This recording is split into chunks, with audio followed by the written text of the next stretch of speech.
प्रिय दोस्तों, आप सबों का एक बार फिर हार्दिक स्वागत है हमारे इस प्रोग्राम में। जब आपने समय निकाल कर देख रहे हो, मेरा पूरा विश्वास है कि हमारा प्रभु यीशु मसीह जो जीवित है आपके जीवन में अपना चमत्कार करेगा, अपने सामर्थ्य से आपको छुएगा और जो कोई आपके मन या दिल का इच्छा है वो पूरा करेगा। आज मैं आगे बढ़ने से पहले आपके साथ प्रार्थना करना चाहता हूँ। क्यों ना हम सब प्रार्थना करें। देवान पिता, आपको लाखों बार धन्यवाद कि आपका आत्मा है जो हमें सिखाता है। आपने अपने आत्मा को भेजा जो हमारा सहायक है, हमें मदद करता है, हमारा मददगार है। हे यीशु, अपने वचनों से आज हमें सिखा सच्चाई को, सत्य को, कि वो सत्य हमें छुटकारा दिलाए और तेरे लोग तक तेरा सामर्थ और तेरा सत्य पहुँचे, उनके जीवन में छुटकारा आए और जब वे तेरे वचनों से सीखेंगे उनका जीवन प्रकाशित होगा। यीशु के पवित्र नाम से आमीन। धन्यवाद। मैं आपके साथ पिछले बार बांट रहा था और बतला रहा था कितना सामर्थ्य है वचनों में। सबसे पहले वचनों में यीशु के वचनों में सामर्थ्य है, हमारे स्वर्गीय पिता के वचनों में सामर्थ्य है। बिल्कुल उसी तरह आज मैं आपको दिखाना चाहता हूँ कितना सामर्थ्य परमेश्वर के वचन के अनुसार हमारे वचनों में है। हाँ, आपने ठीक सुना। जैसे पिता के वचनों में सामर्थ्य है, यीशु के वचनों में सामर्थ्य है, बिल्कुल उसी तरह आपके वचनों में भी सामर्थ्य है। बहुत से बार हम लोग कहते हैं क्या ओ मेरे कहने से क्या हो जाएगा। फिर से सोचिए कितना बार हम लोगों ने कहा है और कहा ऐसे कह दिया कि मान लो कि कह दिया कि कुछ नहीं होगा। मैं आपको एक बात बतलाऊं आगे बढ़ने से पहले। एक बार कहने से कुछ नहीं होगा। अगर मैं आज कहूं कि मैं अभी मर जाऊंगा, अभी कहने से मैं नहीं मरूंगा, लेकिन अगर वही बात आप हमेशा दोबारा हर एक समय बेर कहते हैं कि आप कहते रहते हो कि मैं नहीं कर पाऊंगा, मैं नहीं कर पाऊंगा, मैं मर जाऊंगा, मेरे साथ कुछ नहीं अच्छा होता है, वो कहते कहते आप उसको जीवन देने लगते हो। आपका शरीर उसको जीवन देने लगता है। आत्मिक जो संसार है, there is a spirit world out there, वो उसको जीवन देने लगता है। दुष्ट आत्माएं उनको जीवन देने लगते हैं और वो होने लगता है आपके जीवन में। इसी तरह से बाइबल कहता है कि बोलने से पहले सोचना बहुत मुख्य है। परमेश्वर ने आपको अपनी तरह बनाया है, एक बोलने वाला आत्मा जो हर एक कार्य बोलकर करता है। तो ये जानना बहुत आवश्यक है। मैं आपको बतलाऊं, बाइबल धर्मशास्त्र में जेम्स चैप्टर 1 में वर्स 26 में वहाँ कहता है, यदि अपने आप को कोई बहुत धर्मी या अपने आप को बहुत भक्ति रूप आदमी समझता है और अपने जीव को लगाम नहीं दिलाता है तो उसका धर्म कोई काम का नहीं। अगर कोई कहे मैं बहुत धर्मी व्यक्ति हूँ, ओ आई एम वेरी रिलीजियस, लेकिन उसके जीव में लगाम नहीं, वो जो कहना चाहता है कहता है, जैसा कहना चाहता है कहता है, तो उसमें सामर्थ्य या उसके जीवन या उसका जो धर्म है वो कोई काम का नहीं। मैं एक चीज उससे सीखता हूं कि मसीह जीवन वचन का धर्म है। अगर आप उसे समझ सको मैं क्या कह रहा हूं। हमारा विश्वास एक वचन का विश्वास है। मान लिया जाए आप यीशु मसीह को अपने जीवन में कैसे अपनाएं? अपने मुंह से कहा और दिल में विश्वास किया। यू हैड टू कन्फेस, आपको बोलना पड़ा। बिल्कुल उसी तरह बोलने से आपका उद्धार आया। बाइबल ये कहता है कि जो कोई प्रभु यीशु मसीह के नाम को पुकारेगा उसका उद्धार होगा। पुकारेगा, आपको बोलना है, पुकारना है। बिल्कुल उसी तरह बाइबल कहता है अगर तुम शैतान को घुड़कोगे तो वो भाग पड़ेगा। कब? जब आप घुड़कोगे। तो क्या आप मुंह बंद करके घुड़क सकते हो? नहीं, आपको मुंह खोल कर बोलना है कि शैतान जा, तो वो जाएगा। बिल्कुल उसी तरह ये जो विश्वास हमारा है, बहुत से लोग कहते हैं मैं बहुत धर्मी हूं, मेरे कर्म को देखिए। लेकिन याद रखना, कोई भी अपने आप को लोगों के सामने कुछ भी पेश कर सकता है, लेकिन आपका सच्चाई आपके वचनों से प्रकट होता है। अगर एक व्यक्ति है अपने वचनों को पूरा नहीं करता है या पालता, जो कहता है वो करता नहीं, तो उसके वचनों से वो अधर्मी ठहरता है। मैं आपको अभी दिखाऊंगा। तो अपने आप को धर्मी कहना या रिलीजियस कहने का मतलब ये है अपने वचनों में नहीं चूकना। तो यहाँ पे हमें नहीं चूकना है। हम बहुत से बातों में चूक जाते हैं, लेकिन जो व्यक्ति वचनों में नहीं चूकता वो बाइबल के अनुसार सिद्ध व्यक्ति है। मानो परफेक्ट पर्सन वो है जो अपने वचनों में नहीं चूकता है। आगे बढ़ते हुए लिखा है जेम्स चैप्टर 3 में कि वैसा ही जीव भी है जो एक छोटा सा भाग है शरीर का, लेकिन बड़ी बड़ी डींगे मारता है। देखो कितनी बड़ी सी आग एक छोटा सा जीव लगा सकता है। सोचिए, बहुत से बार बसी विश्वासी, मैं आपको इस तरह से कहूं, बहुत से लोग कहते हैं कि मेरे बोलने से क्या होगा। जितना कुछ जीवन में हुआ आपके बोलने से ही हुआ। सोचिए इसके विषय में, हर एक चीज जो होता है बोलने से ही होता है। आप किसी को कहो वहां से उठा कर लाओ, वो उठा कर लाता है। आप कहते हो को ले जाकर रखो तो वो ले जाकर रखता है। आप किसी को अच्छा कहते तो उसको अच्छा लगता है, आप किसी को बुरा कहते तो वो उसे बुरा लगता है। तो लोग कहते मुझे बहुत चोट लगा, तो आप कहते हो कैसे लगा, उसने मुझे कुछ बुरा कहा। कहने से भी, हाथों से मारना या किसी को दुख आप सिर्फ चीजों से नहीं पहुंचाते हो, आपका वचन ही काफी है लोगों को दुख देने के लिए। तो बाइबल कहता है जेम्स चैप्टर 3 वर्स 5 हमने पढ़ा अभी कि ये जो जीभ है बहुत छोटा सा अंग है, लेकिन बड़ी बड़ी डींगे मारता है, बड़ी बड़ी बातें करता है। ये आग की तरह है, बाइबल कहता है वो एक ऐसा आग है, अगर आप पवित्र आत्मा के द्वारा उसको परमेश्वर के वचनों से अधीन या वचन के अधीन में नहीं लाओगे तो वही जीभ आपका आग बनकर आपके जीवन को जला सकता है। जैसे एक आग है जो आपके खाना को या भोजन बना सकता है, बिल्कुल उसी तरह आग आपके घर को जला सकता है। सोचिए, आपका जीभ भी उसी तरह है।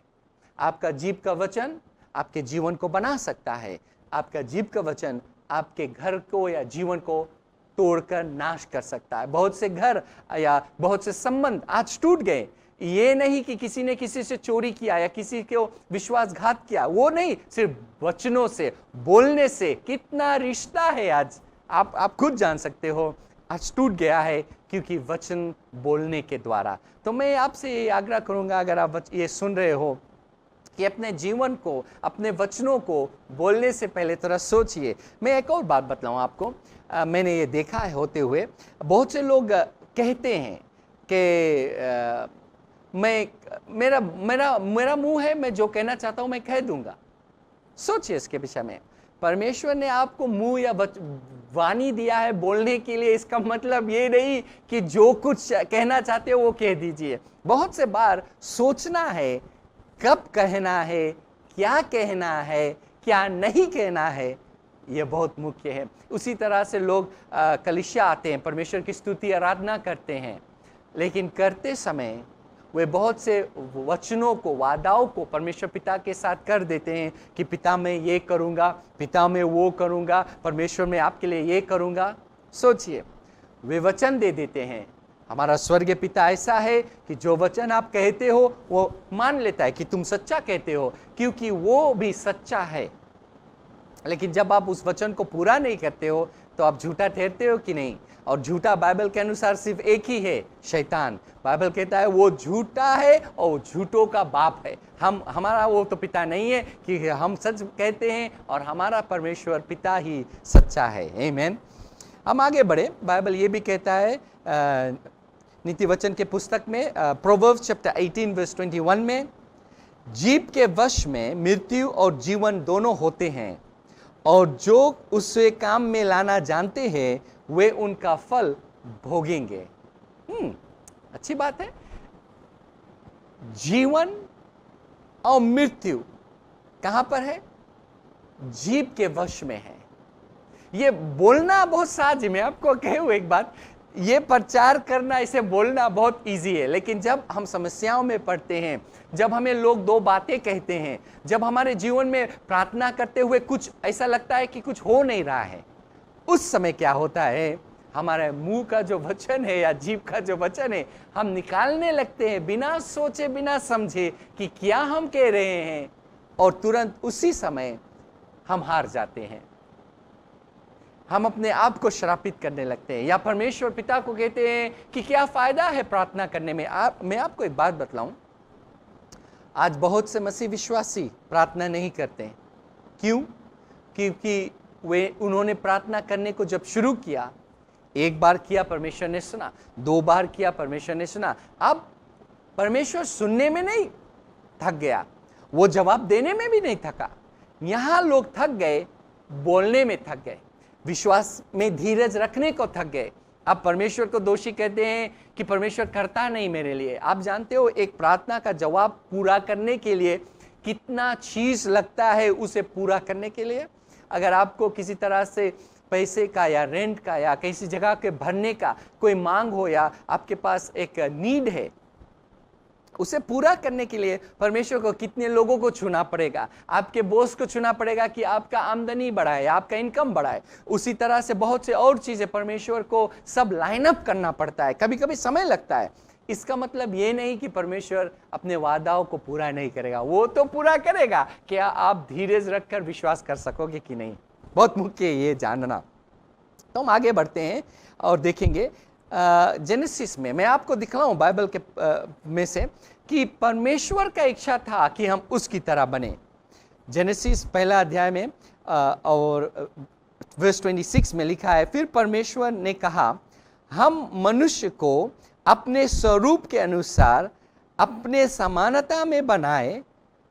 सोचिए, हम मनुष्य को अपने स्वरूप पर अपने समानता में बनाए कि वो हमारी तरह हो। वेट, इसका मतलब ये कि परमेश्वर ने जगत की सृष्टि कैसे की? परमेश्वर ने कहा और वो हो गया। पिता ने कहा और वो हो गया। परमेश्वर ने कहा जल हो जा, जल हो गया। पेड़ हो जा, पेड़ हो गया। पंछी हो जा, पंछी हो गए। समुद्र में मछलियां हो जा, मछलियां हो गए। हर एक चीज परमेश्वर ने कहकर उत्पन्न किया। उसी परमेश्वर ने आपको अपने स्वरूप में बनाया, बिल्कुल अपनी तरह। बोलने वाला आत्मा। सोचिए, God made you as a speaking spirit, बोलने वाला आत्मा।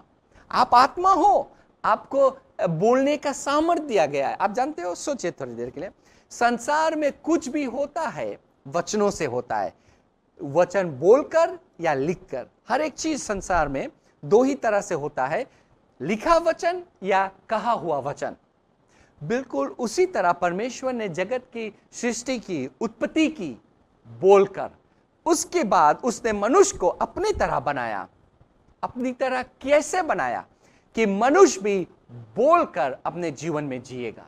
बाइबल में आपने सुना तो होगा, जब यीशु मसीह ने कहा मनुष्य केवल रोटी से नहीं लेकिन हर एक वचन जो उसके मुख से निकलता है उससे जीवित रहेगा। सुना कि नहीं? वही वचन आपको भी, क्यों? क्योंकि वचनों से ही आप जीवित रह सकते हो या वचनों के कारण आप मर सकते हो। हमने पढ़ा नीति वचन में कि जीव के वश में जीवन और मृत्यु दोनों होते हैं। तो परमेश्वर पिता ने आपको वो सामर्थ्य दिया है अपनी तरह बोलकर जीतने के लिए, बोलकर जीवन पाने के लिए, बोलकर विजय पाने के लिए, बोलकर चंगा होने के लिए, बोलकर शैतान को निकालने के लिए। आप जानते हो, अगर हम सही रूप से बोलना सीख जाएंगे, परमेश्वर के वचन को बोलने लगेंगे, तो आपके जीवन में कोई कठिनाई नहीं है। मैं हमेशा ये कहता हूं, क्योंकि परमेश्वर पिता का वचन है और उसने हमें मुझे दिखाया है कि जिस परिस्थिति पर और स्थिति पर मैं हूं इस समय, वो किसी और का करना नहीं है, वो मेरे बोलने के कारण हुआ। मैं फिर से कह दूं, जहां आप हो, जिस हालत पे हो, जिस समस्या में हो, वो किसी और का कारण नहीं है, मेरे बोलने का कारण है। आप जानते हो, आज आप भविष्यवाणी कर रहे हो अपने जीवन के विषय में कि मेरे साथ ये होगा, मेरे साथ ये नहीं होगा, या क्या होगा या क्या नहीं होगा। हर एक चीज जो होता है आप कहोगे कि हाँ मेरे जीवन में कुछ नहीं होगा, जहां मैं पड़ा हूं वहीं पड़ा रहूंगा। तो आप देखिए, आपने वो कितने साल से कह रहे हो, कहां पर हो? वहीं हो जो आप कह रहे थे। जो कोई जीवन में कहता है कि मैं बढ़ूंगा, मैं करके देखूंगा, परमेश्वर मेरे साथ है, वो मेरी अगुवाई करेगा, तो उनका जीवन बढ़ चुका, आगे बढ़ने लगे। क्यों? क्योंकि वे कहते हैं। बहुत इंपॉर्टेंट है मसीह विश्वासी, आपको ये जानना, हमारे कहने में बहुत सामर्थ्य है। आपके कहने में बहुत सामर्थ्य है। क्या आज आप कह रहे हो अपने विषय में, अपने बच्चों के विषय में, अपने पत्नी के विषय में, अपने पति के विषय में, चर्च के मेंबरों के विषय में, आप विश्वासियों के विषय में क्या कह रहे हो? क्योंकि जो कुछ आप कह रहे हो उसे आप उत्पन्न कर रहे हो। God said and he produced. you say you produce. परमेश्वर कहता है वो उत्पन्न होता है, आप कह रहे हो वो उत्पन्न होगा क्योंकि आप उसके स्वरूप में बनाए गए हो। आमीन। आगे मैं आपको दिखलाऊं, बाइबल में लिखा है, ये मैं कहूँगा सबसे इंटरेस्टिंग पार्ट मुझे लगता है यीशु मसीह के प्रचार में। वो कहता है मत्ती के पुस्तक मैथ्यू 12:33 से लिखा है, यदि पेड़ को अच्छा कहो तो उसके फल को भी अच्छा कहो, यदि पेड़ को निकम्मा कहो तो उसके फल को भी निकम्मा कहो। वो क्या कह रहा था फल और पेड़ के विषय में? पेड़ तब तक अच्छा है जब फल अच्छा है, अगर फल निकम्मा है तो पेड़ भी निकम्मा है, राइट? वो दो साथ साथ जाता है। हे साहब के बच्चों, तुम बुरे होकर अच्छी बातें क्यों कर या कैसे निकालोगे? सोचिए, मन के भंडार में से ही वचन निकलता है, जो कुछ अंदर है वो बाहर निकलेगा। विश्वास अंदर है, विश्वास निकलेगा। प्रेम अंदर है, प्रेम निकलेगा।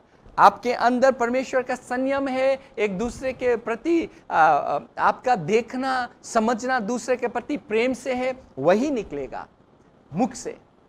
सोचिए, समझिए, बाइबल यीशु मसीह सिर्फ ऐसे नहीं कह दिया कि जो कुछ आप अंदर रख कर दबा नहीं रख सकते हो बहुत देरी। जो आप हमेशा कहते हो, ये नहीं कि आज कहा, जो कुछ आप हमेशा बार बार दोबारा कहते हो वही आपके जीवन में हो रहा है। वो एक बार कहने से नहीं है, बार बार दोबारा कहने से होता है। यीशु मसीह कहता है क्यों? क्योंकि भला मनुष्य अपनी भली भंडार से भली बातें निकालता है और बुरा मनुष्य बुरे भंडार से बुरी बातें निकालता है। और मैं तुमसे कहता हूं कि जो कुछ या जो निकम्मी बातें मनुष्य कहते हैं, न्याय के दिन वे उनका लेखा देना पड़ेगा। आमीन। मैं आपको कहूं, घबराना नहीं। अगर आप बदलना नहीं चाहते हो, जिस रीति से कहना चाहते हो कहिए, कुछ बदलेगा नहीं। लेकिन जब तक आप अपने वचनों को नहीं बदलोगे, आपके विषय में वो लिखा जाता है और आपको लेखा देना पड़ेगा। आज आप बच सकते हो अगर आप पश्चाताप करोगे कि पिता, मैंने जाने अनजाने में बहुत से वचन कह दिया जो मुझे नहीं कहना है, लेकिन आज बदलने वाला हूं, क्योंकि बदलने से मेरा जीवन बदल जाएगा।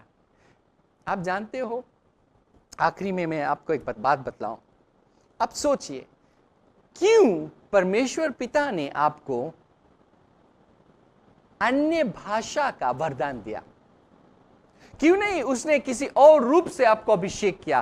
क्यों पवित्र आत्मा जब आपके जीवन में आता है और आप उसके आत्मा से बपतिस्मा पाते हो तो आप अन्य भाषा बोलते हो, यू स्पीक इन टंग्स। क्यों? क्योंकि ये शरीर को साफ करने के लिए आपके जो जीभ है या वचन है, उस वचनों से आप साफ होते हो। आपको याद है यीशु मसीह ने कहा, मैंने उन्हें अब तुम्हारा वचन दिया है, I have given them your word and your words sanctify. क्या? वचन शुद्ध करता है। क्या? वचन शुद्ध करता है। परमेश्वर का वचन शुद्ध करता है। आपका वचन आपके जीवन को शुद्ध करेगा। आमीन। तो बहुत मुख्य मैं ये क्यों आपके साथ बांटना चाहता हूं, क्योंकि मैं देख रहा हूं परिवार नाश होते हैं। मसीह परिवार, खासकर चर्च के लोग एक दूसरे को देखकर नफरत करते हैं, उनके बारे में बुराई करते हैं। पादरियों का बुराई होता है, मेंबरों का बुराई होता है, ये कलीसिया उस कलीसिया की बुराई करता है। ये बंद होना चाहिए। अगर हम मसीह परिवार में हैं, हम यीशु पर विश्वास करते हैं, सब लोग मिलकर विश्वास करते हैं, सब लोग मिलकर स्वर्ग जाएंगे, यीशु के साथ रहेंगे, तो बुराई करेंगे हम? ये गलत बात है। मैं विश्वास करता हूं ये आज और अभी से आप जो देख रहे हो अपने जीवन से बंद कर दीजिए। ये कोई फायदा का कार्य नहीं है जो हम कर रहे हैं। अपने मुख से एक दूसरे का खंडन करना, एक मुख से अपने बच्चों को कहना कि तुम बेकार हो, वो बंद कर दीजिए। अपने आप से कहना कि मेरे जीवन में कोई फायदा नहीं। अगर आप कोई फायदा के नहीं है तो क्यों परमेश्वर ने यीशु को भेजा, अपना लहू बहाया कि आपको बचा सके। आपका समस्या, आपका जो समय जहां पर आप रह रहे हो, जिस परिस्थिति पे हो, हाँ शायद वो गड़बड़ है, बट इसका मतलब ये नहीं कि वो बदलेगा नहीं। बहुत से लोग कहते हैं कि इस व्यक्ति को या इस आदमी को ये कभी नहीं बदलेगा, यही रकम रहेगा, ये कभी नहीं बदलेगा। कैसे आप जानते हो वो नहीं बदलेगा? आप कह रहे हो, अगर आप वही वचन बदल कर परमेश्वर के वचन को कहोगे, हे पिता, मैं विश्वास करता हूं कि मेरे प्रार्थना में सामर्थ है और ये प्रार्थना के सामर्थ के द्वारा वे बदलेंगे। आमीन। मेरा ये विश्वास है, जैसे आप आज हमारे साथ होकर ये देख रहे हो, मैं जानता हूं कि ये वचन आपके जीवन तक पहुंचता है। एक समय आएगा, हर एक लेख, हर एक वचन जो हम कहते हैं उसका लेखा देना पड़ेगा। किस बातों का लेखा देना पड़ेगा? जो बातें वचन धर्मशास्त्र से नहीं आया, वो बातें जो हमने खुद बनाकर कहा। प्रियो, मैं आपसे ये कहता हूं, बातें बहुत है कहना, क्योंकि ये वचन हमने दुनिया से सीखा। क्यों नहीं हम अब एक मसीह विश्वासी के हैसियत से, या आज आप यीशु को नहीं जानते हो, आज आप यीशु को जानने के बाद भी अपने वचनों को बाइबल के वचन के अनुसार कहिए। यीशु का मैं आपको एक वचन कहूं अंत में, यीशु ने कहा कि मैं वही कहता हूं जो मैं सुनता हूं पिता कहता है। मैं वही कहता हूं जो मैं सुनता हूं स्वर्गीय पिता कहता है। हमारा स्वर्गीय पिता क्या कहता है आपके विषय में? आप क्या कहते हो अपने विषय में? क्या वो परमेश्वर का वचन और आपका वचन सही में, कि आपका वचन अलग यहाँ गिरा है और परमेश्वर आपके विषय में कुछ और कह रहा है? बाइबल धर्मशास्त्र में परमेश्वर क्या कहता है वो लिखा गया है। क्यों ना आप उसे पढ़िए, अपनाइए और अपने जीवन में बदलावट लाइए। आमीन। मैं अंत करने से पहले आपको ये मौका देना चाहता हूँ, अगर आप यीशु को नहीं जानते, उसको जानना चाहते हो, उनको अपनाना चाहते हो, आप सिर्फ अपने मुंह को खोलकर मन में विश्वास करना है कि हे यीशु, मैं आपको जानना चाहता हूँ, मैं आप पर विश्वास करना चाहता हूँ, आज मेरे दिल में आ। मैं अपने हर एक पुराने विश्वास, हर एक चीज़ जो कल का था, मैं छोड़ता हूँ और आज से यीशु मैं तेरे लिए जीऊँगा। मैं विश्वास करता हूँ तू आकर स्वर्ग से मेरे लिए संसार में अपना प्राण दिया, तीसरे दिन बाद जी उठा, आज तू जीवित परमेश्वर पिता की दाहिने ओर बैठा है और फिर से मेरे लिए आने वाला है। मैं विश्वास करता हूँ, मेरे पापों को क्षमा कर, मुझे शुद्ध कर। आमीन। अगर आपने प्रार्थना किया है, मेरा विश्वास है आप यीशु आपके जीवन में आया, आपका पाप क्षमा हुआ। आप जाकर एक अच्छा कलीसिया को ढूंढिए, वहाँ पर जाकर आप मेंबर बनिए, बाइबल धर्मशास्त्र को उठाइए और उस पर विश्वास कीजिए और अपने वचनों को बदलिए। आमीन। अब आया है समय जब मैं आप सबों के लिए प्रार्थना करना चाहता हूँ। किसी भी समस्या से होकर आप गुजर रहे हो, मेरा पिता आपके जीवन को छूना चाहता है। Let's pray. दयावंत यीशु, मैं विश्वास करता हूँ इस प्रोग्राम के जरिए आप इन लोगों को जो सुन रहे हैं उनको छू रहे हो। हर एक अंधकार, हर एक वचन जो उन्होंने जाने या अनजाने में कहा होगा, जो आज उनके जीवन को स्थिति पर लाया है, आप ही सिर्फ बदल सकते हो, आप ही सिर्फ अपना महिमा दिखा सकते हो। तो मेरा ये प्रार्थना है, अपना महिमा दिखा, अपना सामर्थ आने दे इनके जीवन में, उद्धार ला पिता। इस समय विजय दिला। शैतान में तेरे विरोध आता हूँ, हर एक चीज जो तू इन लोगों के जीवन में करता है, इनके परिवार में करते हो, इनके शरीर में करते हो, तू दूर हो जा यीशु के पवित्र नाम से। हे पिता, तेरी महिमा हो, आज हो, हमेशा हो, युगाने युग तक होती रहे, यीशु के पवित्र नाम से। आमीन। आमीन। धन्यवाद हमारे साथ होने के लिए। मेरे विश्वास है इन प्रोग्रामों से आप अवश्य आशीष पाते हो। और मैं आपसे चाहता हूँ, अगर आप और भी सीखना चाहते हो, और भी वचन से जानना चाहते हो, तो हमारा फेसबुक है, आप वहाँ पर जाकर बहुत से प्रचार है हम लोग उसमें रखते हैं, और वो है Jesus Christ is Lord ministries. आप हमारे यूट्यूब चैनल भी जा सकते हो, JCLM फीजी, और वहाँ पे हर एक प्रचार जो हमारे कलीसिया में होता है हम लोग मुफ्त में देते हैं कि आप उससे सीख सकते हो। वो थोड़ा लंबा होता है लेकिन आपके फ़ायदे के लिए है, सीखने के लिए हम लोग वचन देते हैं। और मेरे धन्यवाद देता हूँ एक बार फिर हमारे साथ होने के लिए। प्रभु यीशु मसीह आपको आशीष दे, और हमेशा याद रखना कि यीशु मसीह ही प्रभु है। Learn more from God's Word and send us your prayer request by visiting our website www.jclm.org, or you can like our Facebook page, Jesus Christ is Lord Ministries, to keep up with the now word of the Lord for the season. Follow us on Instagram, JCLM Fiji. Better still, subscribe to our YouTube channel JCLM Fiji to receive the latest teaching of God from the ministry.